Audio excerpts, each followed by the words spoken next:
Now, rather than just observing your goal from the outside, step into the movie, identify with it, as if you are looking from your eyes at your wish already fulfilled.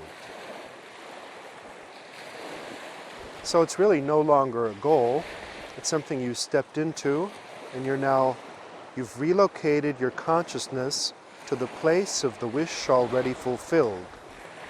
Anything you want in life you can have if you can bring it into the now.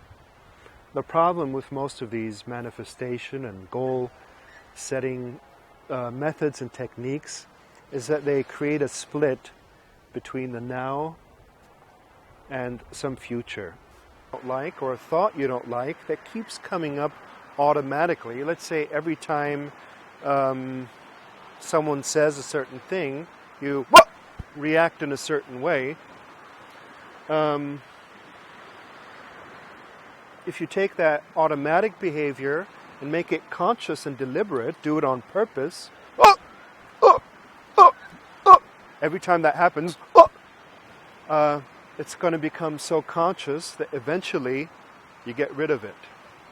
Do that, these words of power and of peace and of prosperity and of beauty start going into your normal daily life. Now I'd like you to get a sense of what absolute certainty without doubt feels like. You take in that person's position, that person's identity, and just feel what it's like to be that person. And you try to rest in that as if that were natural, resting in the naturalness of that state.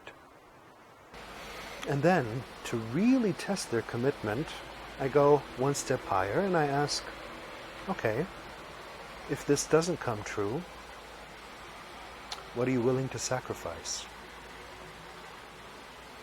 Or, if this doesn't come true, will you give me $1,000?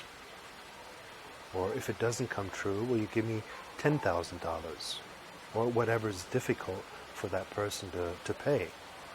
And this is where 99% of the people drop out and say, no, that's too much for me, I don't want to give you $10,000 if I don't make it. That puts me under too much pressure. That's too much pressure. But if you look at what's really going on here, is the person saying that does not truly believe. He's not truly committed. 100%. Otherwise, he'd never even consider that he has to pay me that money or sacrifice anything. Example I like to give is learning a skill. Let's say you learn dancing, and as you start to learn the dance moves, you begin slowly. Okay, begin slowly with certain moves, and as you learn more and more, as you focus more and more, you start to get better, and your moves start to become unconscious. You start to gain unconscious competence, subconscious competence.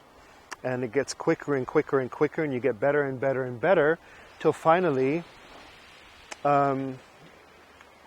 you dance like a master.